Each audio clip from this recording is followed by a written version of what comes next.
Les étudiants, quand ils consomment de la drogue, la plupart du temps commencent à fumer ou à consommer de la drogue avec des groupes d'amis. Ce qu'on va trouver le plus, sans surprise, c'est le cannabis. On peut, de temps en temps, certainement, rencontrer quelques utilisateurs de cocaïne et éventuellement, dans certaines circonstances plutôt festives, des consommations de dérivés amphétaminiques de synthèse, comme par exemple l'ecstasy.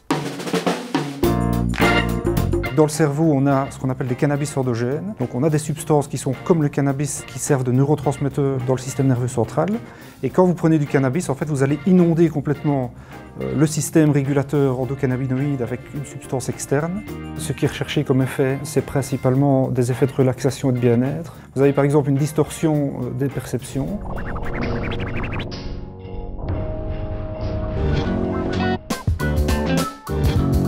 Les consommateurs de cannabis rapportent aussi beaucoup avoir l'impression d'avoir des pensées beaucoup plus profondes.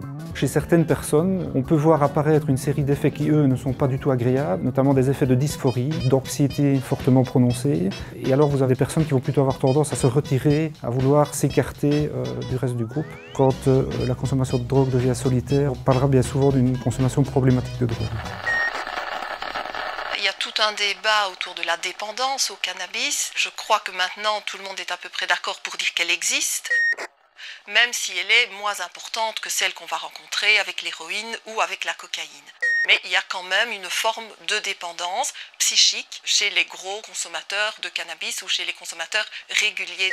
Les risques à court terme sont relativement mineurs. Il n'y a pas d'overdose mortelle qui est décrite avec le cannabis. Par contre, ça peut être dangereux si c'est mélangé avec des cocktails d'autres drogues. Dans ce cas-là, c'est le cocktail de drogue qui va provoquer éventuellement une overdose qui pourrait être mortelle.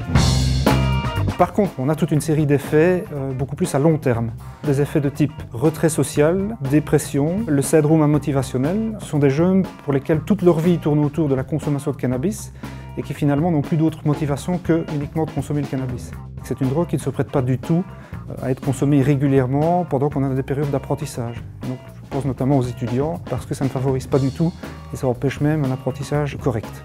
Il faut vraiment tenir compte de ce qu'on appelle la susceptibilité individuelle. C'est-à-dire que chacun va réagir de façon différente suivant l'état physique au moment de la consommation.